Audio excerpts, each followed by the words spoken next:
Assalamu alaikum dear students, I am Anjum Shafiq, your biology teacher for grade 10, and today we are going to discuss the structure of nephron.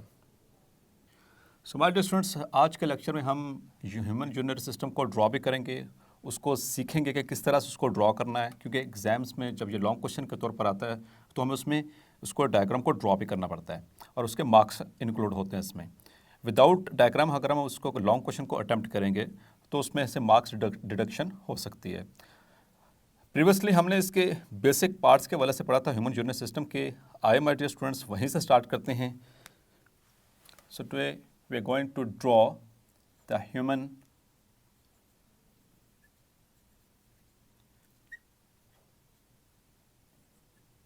Urinary system. और human urinary system को my dear students हमने पहले भी बात की कि इसको excretory system भी कहा जाता है। It is also the excretory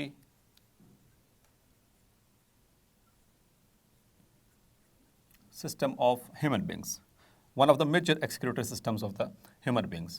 So dear students, excretory system क्या होता है? The system which is used to remove the metabolic waste from the body is called as excretory system, और इस प्रोसेस को हम कहते हैं excretion, जो कि हम पहले डिफाइन कर चुके हैं। The removal of metabolic waste from the body is called as the excretion, और excretion it is an example of the homeostatic process, जो कि हमारे इस चैप्टर का मेन टॉपिक है। So now my dear students, देखते हैं कि ह्यूमन यूरिनरी सिस्टम को हमने ड्रॉ कैसे करना है। So we have a pair of kidneys,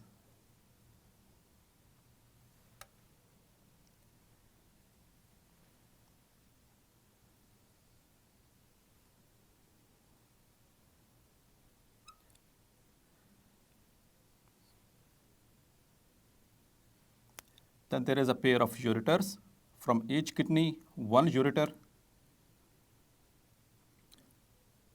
और ये यूरेटर एम्प्टी होता है एक बैग के अंदर जिसको हम कहते हैं urinary bladder,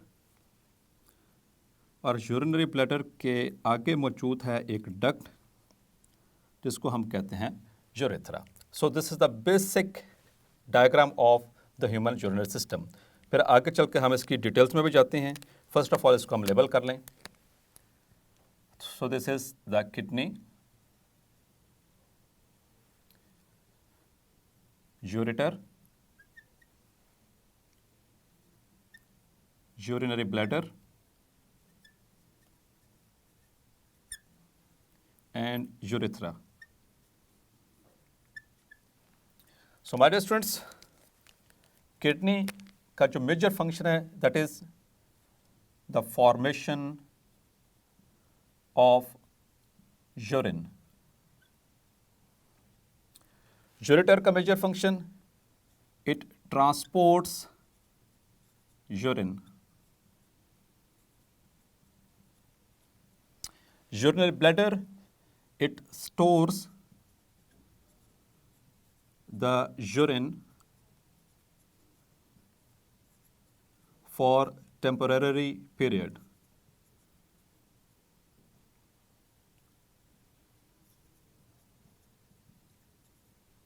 And finally, urethra, it is used to void urine. So this is the basic concept of human urinary system. एक और चीज़ डियर स्टूडेंट्स याद रखिएगा कि इन किडनीज के ऊपर, हर किडनी के टॉप के ऊपर there is a triangular gland. This gland is called as adrenal gland, adrenal gland. Okay my dear students, इंशाल्लाह इसको हम डिस्कस करेंगे आगे चैप्टर नंबर 17 में in the topic of glands, वहाँ पर इसका जिक्र आएगा इंशाल्लाह। नाउ हम इसको मज़ीद डिटेल से अब देखते हैं कि किडनी एक्चुअली वो अंदर से कैसे दिखती है। So how to draw a human kidney.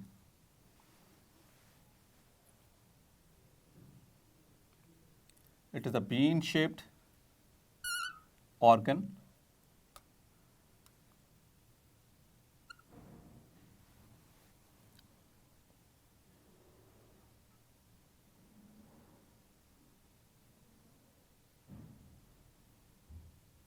So my dear students, आप भी मेरे साथ साथ इसको ड्रॉ करें ताकि आपको पता चल सके कि हाउ टू ड्रॉ इट, क्योंकि अगर आपको ये बोर्ड एग्जाम्स में आ जाता है तो आपको इसको ड्रॉ करना पड़ेगा, तभी जाकर आप फुल मार्क्स अटेन कर सकेंगे।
From this side, there enters the blood vessels.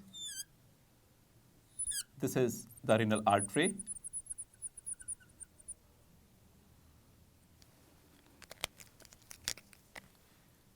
Which divides and surrounds these pyramids.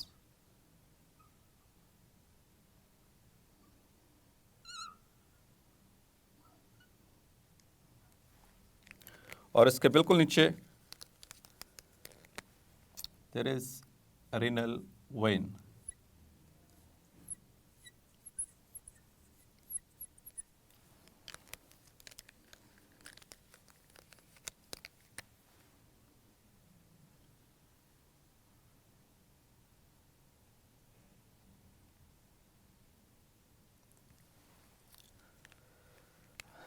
Now we will label the diagram.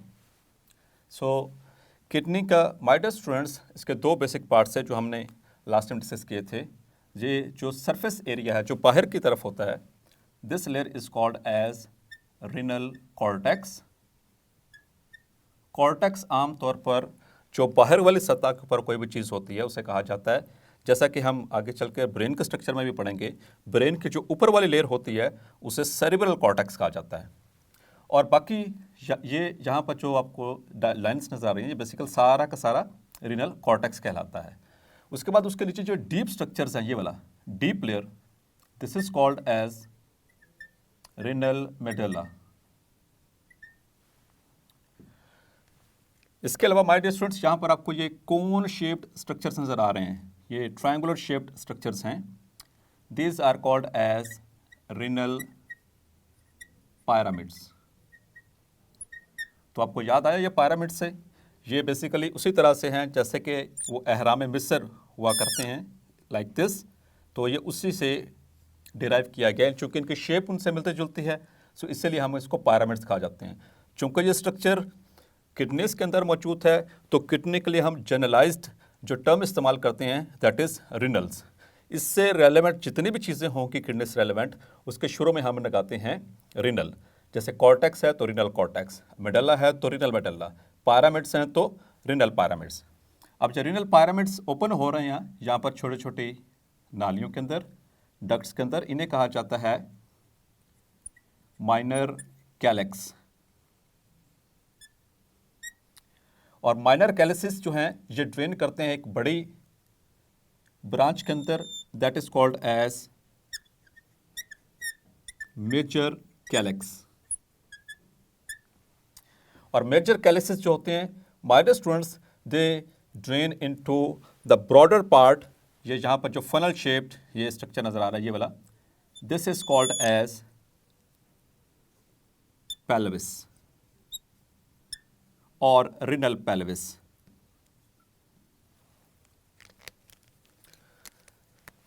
ये ऊपर जो आपको नजर आ रही है, this is renal artery,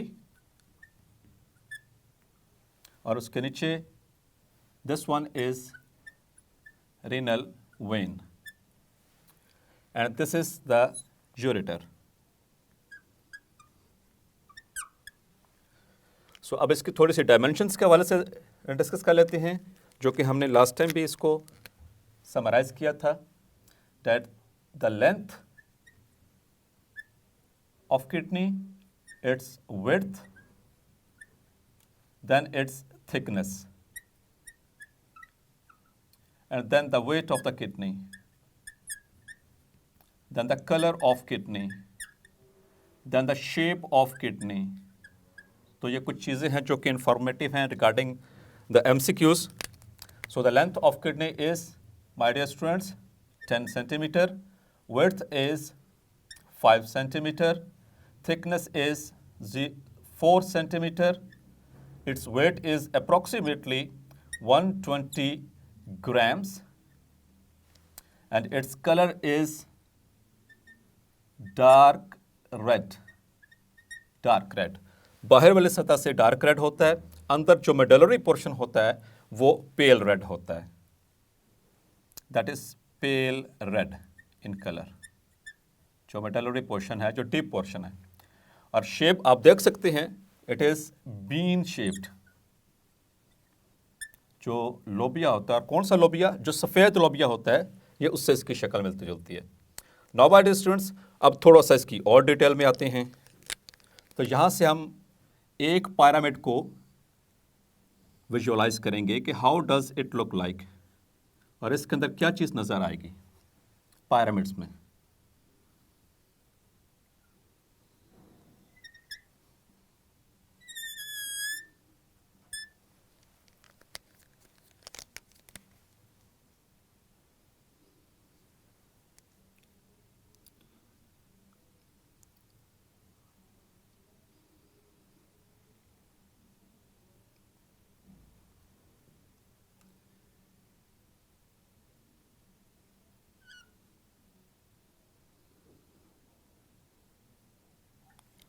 so it will look like this.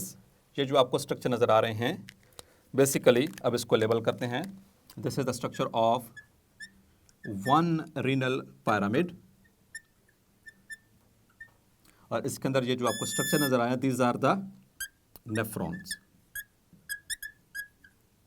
This is nephrons.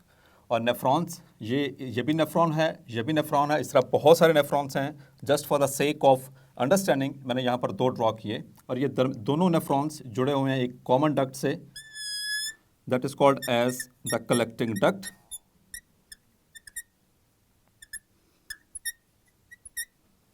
और my dear students, यहाँ पर एक MCQ इंपॉर्टेंट याद रखिएगा कि नेफ्रॉन्स जो होते हैं, they are the structural and functional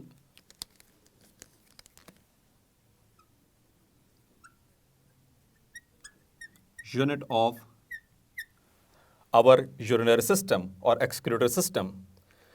अब माय डियर स्टूडेंट्स, नेक्स्ट देखते हैं इनमें से एक नेफ्रॉन का स्ट्रक्चर डिटेल के साथ, कि नेफ्रॉन बेसिकली क्या है, उसका स्ट्रक्चर किस तरह से होगा, किस तरह से हम उसको ड्रॉ करेंगे, उसके कौन कौन से पार्ट्स हैं. सो आइए देखते हैं माय डियर स्टूडेंट्स.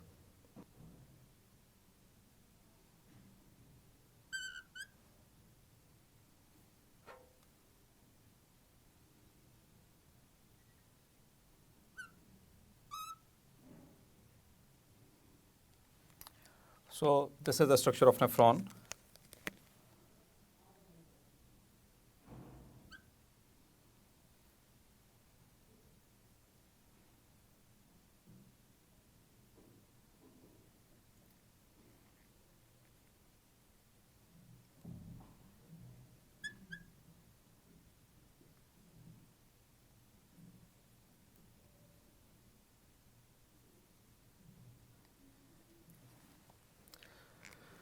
अब इसको लेबल करते हैं my dear students. So this part is called as a cup shape structure है, देख सकते हैं इस तरह से. This is Bowman's capsule.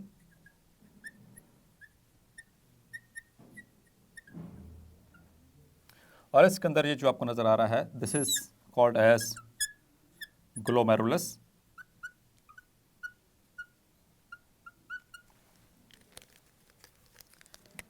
उसके बाद इसका शुरू होता है the tubular part, this part is called as proximal convoluted tubule, or in short form we say PCNT. उसके बाद स्टार्ट होता है बेटा माय डियर स्टूडेंट्स, उसके बाद स्टार्ट होता है the loop of Henley. This is loop of Henley.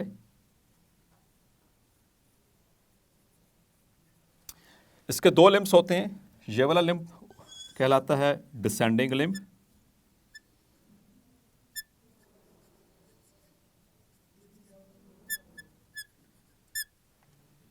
and this one is called as ascending limb.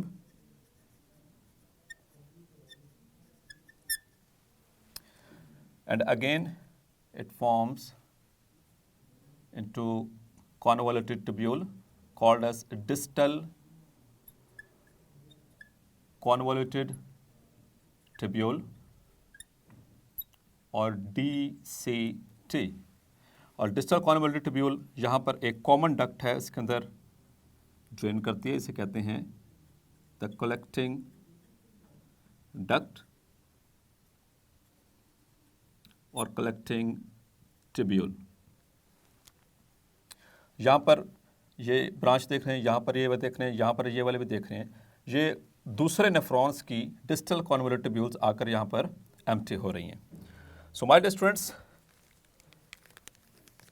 यहाँ से स्टार्ट करते हैं ग्लोमेरुलस. इसके ऊपर आपको एक ये ब्रांच नज़र आ रही है और एक ये ब्रांच नज़र आ रही है. ये बेसिकली आर्टेरियोल है. इसे कहते हैं आफ्रेंट arteriole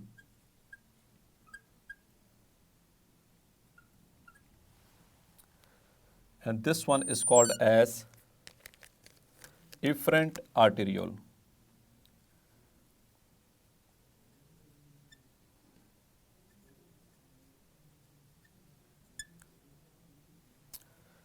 So this is the structure of nephron. अब हम इसको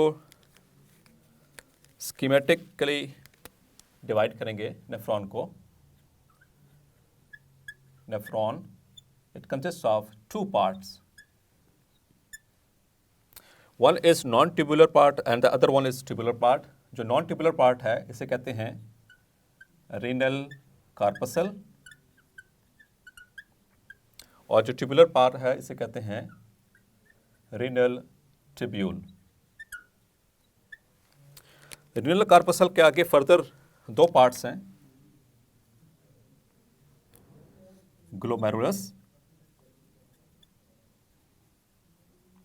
and the Bowman's capsule.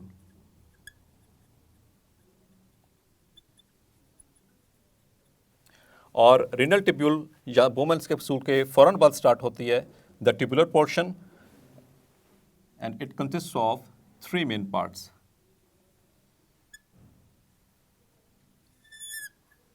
The first part is proximal convoluted tubule, उसके बाद loop of Henle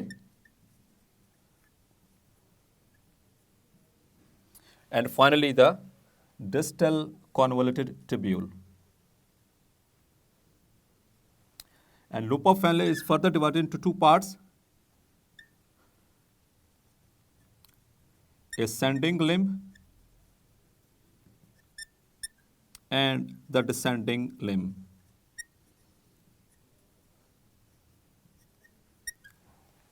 लिम्ब का मतलब माय डियर स्टूडेंट्स होता है हिस्सा, पार्ट.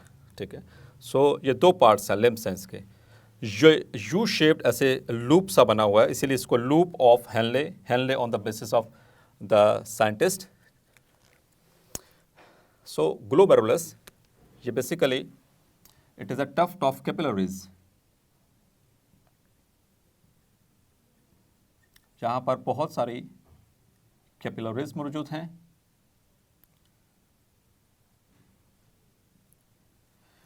और यहाँ पर रीनल आर्टरी के जरिए किडनी के अंदर ब्लड एंटर होगा, आर्टरी डिवाइड करके कन्वर्ट हो जाएगी इनटू आर्टेरियोल और आफ्रेंट आर्टेरियोल के जरिए ब्लड एंटर होगा इनटू द ग्लोमेरुलस यहाँ पर there is a network of capillaries, और यहाँ पर देख सकते हैं ये तो पोर्स बनाए गए हैं। जो ग्लोमेरुलस की कैपिलरीज होती हैं ये ख़ास किस्म की कैपिलरीज हैं, इनके अंदर ये सुराख मौजूद होते हैं, ये पोरस होती हैं। And ultimately the afferent arterioles they rejoin to form the efferent arteriole।